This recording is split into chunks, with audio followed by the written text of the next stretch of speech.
নমস্কার বন্ধুরা, কেমন আছেন? আশা করি সবাই ভালো আছেন।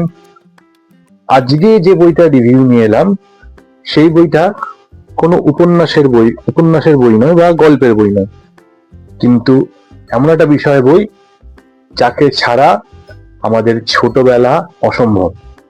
হ্যাঁ, যার কথা বলছি তিনি আর কেউ নন, তিনি হলেন আমাদের গোপাল ভাঁড়। গোপাল ভাঁড়ের গল্প পড়েননি এমন বোধহয় মানুষ নেই।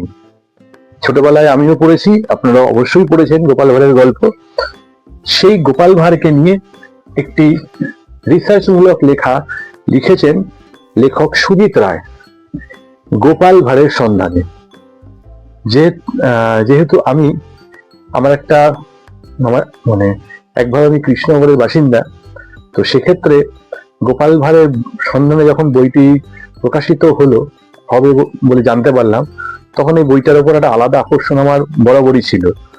কিন্তু তারপরে বইটা পড়ার পর সত্যি অসাধারণ লেগেছে, এবং বইটা কি কি বিষয় নিয়ে লেখা বা কিভাবে লেখা হয়েছে সে ব্যাপারে আজকে একটু আলোকপাত করা যাক। দেখতে পাচ্ছেন গোপাল ভাঁড়ের সন্ধানে, বইটির প্রচ্ছদটা এরকম, একটি বেশ সুন্দর প্রচ্ছদ।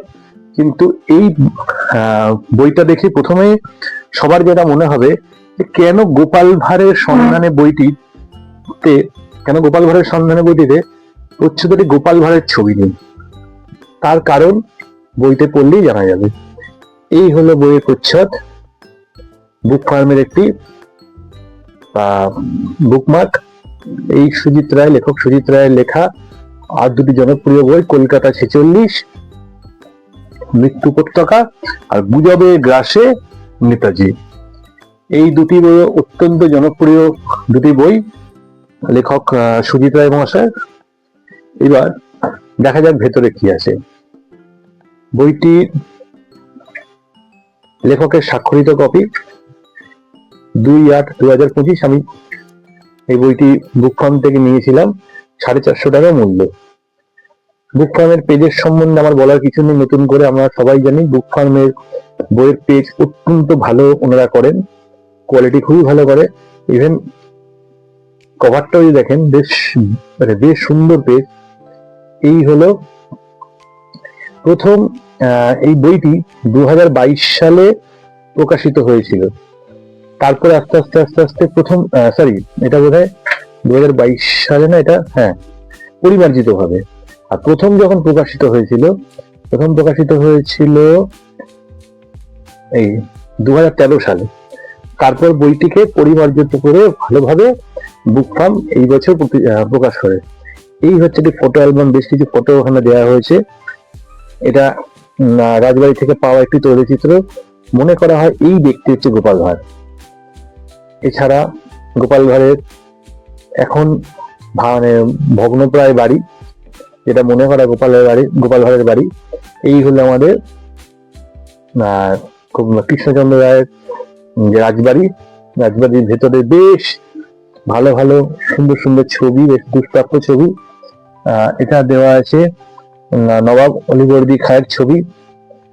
আচ্ছা, এই কৃষ্ণচন্দ্র রায়ের বংশধরদের সমস্ত ছবি। এই এতদিন পর্যন্ত মোটামুটি গোপাল ভাঁড়ের যেসব বই বেরিয়েছে, তবে প্রচ্ছদের একটা তালিকা আর একটি পর্চার ছবি দেওয়া হয়েছে। এই হলো সূচি, অদ্ভুত একটা সূচি। প্রথমে হাসছি মোরা হাসছি দেখো যে সূচিপত্র করা হয়েছে, সেই সূচিপত্রে জেনারেলি হাসির উপর দুর্ধর্ষ একটা রিসার্চ ওয়ার্ক করেছেন লেখক সুজিত রায়। তারপরে গোপাল ভাঁড়ের জীবন বৃত্তান্ত ও পাথুরে প্রমাণ, অর্থাৎ গোপাল ভাঁড়ের জীবন বৃত্তান্ত নিয়ে উনি রিসার্চ করেছেন। যত সন্দেহ গোপাল ভাঁড়ের সম্বন্ধে কি কি সন্দেহ জেগে গেছে, যারা গোপাল ভাঁড়ের অস্তিত্ব বিশ্বাস করে না তারা কিভাবে বলেছেন, সেইভাবে তার উপর আলোকপাত করেছে। যুক্তিতক্ক জবাব। এই বই যে পার্টটা ছিল যে বীরবল, ওই তেনালি, নাসিরুদ্দিন শাহ, মোল্লা দো পেয়াজা এবং নানান বিদূষকদের সম্বন্ধে আলোকপাত করেছেন। বিদেশের বিদূষকরা, বিদেশে যারা বিদূষক ছিলেন খুব প্রতিক্রিয়া, তাদের সম্বন্ধে বলেছেন। রসিক খোঁজে কর্পোরেট, বর্তমান কর্পোরেট জগতে কিভাবে বিদূষকদের তাদের স্থান কোথায় সেই সম্বন্ধে উনি আলোকপাত করেছেন। মহারাজ কৃষ্ণচন্দ্র, গোপাল ভাঁড় এবং তৎকালীন নদিয়া সমাজ, যারা নদিয়া সম্পর্কে জানতে চান, কৃষ্ণনগর সম্পর্কে জানতে চান এবং সেই সময়কার রাজাদের সম্বন্ধে জানতে চান, বেশ রিসার্চ মূলক ওয়ার্ক এখানে উনি করেছেন কাজ। গোপাল শুধুই ভাঁড় নহে, আচ্ছা, দীপোত্তরণ গোপাল ভাঁড়, রসে বসে গোপাল ভাঁড় এবং লাস্টে উনি বলেছেন বেঁচে আছে গোপাল ভাঁড় এবং গোপাল ভাঁড়ের সাথে কলকাতার যোগ। এবং অদ্ভুত রিসার্চ, আমি নিজে অবাক হয়ে গেছি বইটি পড়তে পড়তে। শুধুমাত্র যদি আপনার মনে হয় আপনি হাসি সম্বন্ধে জানতে চান, কত রকম হাসি আছে, বইটি পড়তে পারেন। যদি জানতে চান গোপাল ভাঁড় সম্বন্ধে, অবভিয়াসলি পড়তে পারেন। প্রচুর অনেক রকম বিদূষক, কিভাবে বিদূষকদের উত্থান, বিদূষকরা কিভাবে তাদের নিজের জায়গা পেয়েছেন সেই সম্বন্ধে যদি জানতে চান পড়তে পারেন। বিদেশের বিদূষক পড়তে পারেন, দেশীয় বিদূষক পড়তে পারেন এই বইটি। মহারাজ কৃষ্ণচন্দ্র সম্বন্ধে জানতে চান পড়তে পারেন। সেই সময়কার রাজাদের সম্বন্ধে তৎকালীন সমাজ, বিভিন্ন বিষয়ে আলোকপাত করেছে। হয়তো বইটির শুরুটা হয়েছে মানে কি বলবো, টাইটেলটা আছে গোপাল ভাঁড়ের সন্ধানে, কিন্তু না, শুধু গোপাল ভাঁড়ের সন্ধানেতে উনি থেমে থাকেননি। অসাধারণ রিসার্চ ওয়ার্ক করেছেন উনি এবং প্রত্যেকটি লেখা দেখুন, দেখা যাচ্ছে মোল্লা নাসিরউদ্দিন সম্বন্ধে উনি বলেছেন। তারপর হচ্ছে এই যে তেনালি রাম, ওনার সম্বন্ধে বলেছেন, বীরবল সম্বন্ধে বলেছেন। অসাধারণ রিসার্চ। আমার এই বইটি করে অবাক লেগেছে, উনি এত ডিটেলে গেছেন মানে বিভিন্ন সম্বন্ধে, শুধুমাত্র গোপাল ভাঁড় না, যেটা বললাম বারেবার। আচ্ছা, এই গেল আমাদের বেঁচে আছে গোপাল ভাঁড় বলে কলকাতায় গোপাল ভাঁড়ের এবং গোপাল ভাঁড়ের যে বংশ তালিকা তারই একটি তালিকা উনি দিয়েছেন। এইখানে বেশ কিছু লেখা আছে যেগুলো নবদ্বীপ কাহিনী লেখা। পাঠ্যপুস্তক করার আর্জি জানিয়ে নগেন্দ্রনাথ দাসের লেখা চিঠি তিনি এইখানে মানে গোপাল ভাঁড় সম্বন্ধে লিখেছেন। এই যে দেখুন, যদি এইখানে আপনি দেখেন, এই যে নগেন্দ্রনাথ দাস নবদ্বীপ কাহিনীর লেখক, এইখানে সেই রেফারেন্স টেনে বিস্তারিত তথ্য দিয়েছেন এবং কি কি সহায়ক গ্রন্থপঞ্জি সেটা দিয়েছেন। ঠিক আছে, তাদেরকে কৃতজ্ঞ। আর এই হলো লেখক।